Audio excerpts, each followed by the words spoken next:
বার্ষিক পরীক্ষা 2024 ইবতেদায়ী পঞ্চম শ্রেণী, বিষয় বাংলাদেশ ও বিশ্ব পরিচয়। তো শিক্ষার্থী বন্ধুরা, তোমরা যারা মাদ্রাসা পঞ্চম শ্রেণী থেকে পরীক্ষা দিতেছো, প্রশ্নটি দেখে নাও। নমুনা প্রশ্ন তোমাদের আশা করি খুব কমন পড়বে।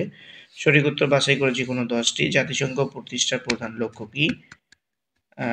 ক নাম্বার হচ্ছে দেশের উন্নয়নে কোন ধরনের নাগরিক প্রয়োজন?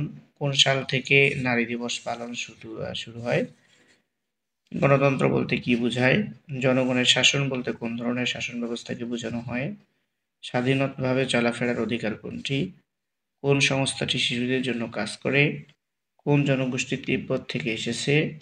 আমাদের দেশে একজন নাগরিক কয় বছরে ভোটার হয়? কোন ক্ষুদ্র নৃগোষ্ঠীর ভাষার নাম আচিক?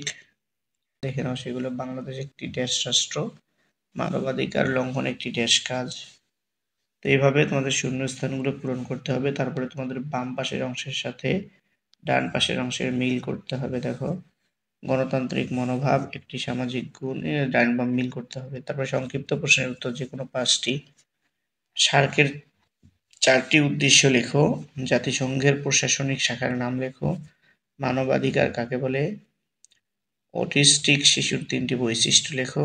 নারী নির্যাতনের 2টি কারণ উল্লেখ করো। সমাজের প্রতি আমাদের 4টি কর্তব্য উল্লেখ করো। 5টি ক্ষুদ্র নৃগোষ্ঠীর উৎসবের উদাহরণ দাও। 5 নম্বরে তোমাদের রচনামূলক প্রশ্নের উত্তর দাও যে কোনো 5টি। জাতিসংঘ কেন প্রতিষ্ঠিত হয়েছিল? কর্মক্ষেত্রে কিভাবে গণতন্ত্রের চর্চা করা যায়? মানবাধিকার রক্ষায় আমাদের কি করা উচিত? আন্তর্জাতিক নারী দিবসের তাৎপর্য কি? এভাবে তোমাদের 5 নাম্বারটা দেখে নাও। তোমাদের যে কোনো 5টা প্রশ্নের উত্তর দিতে হবে। তো এই ছিল তোমাদের বাংলাদেশ ও বিশ্ব পরিচয়।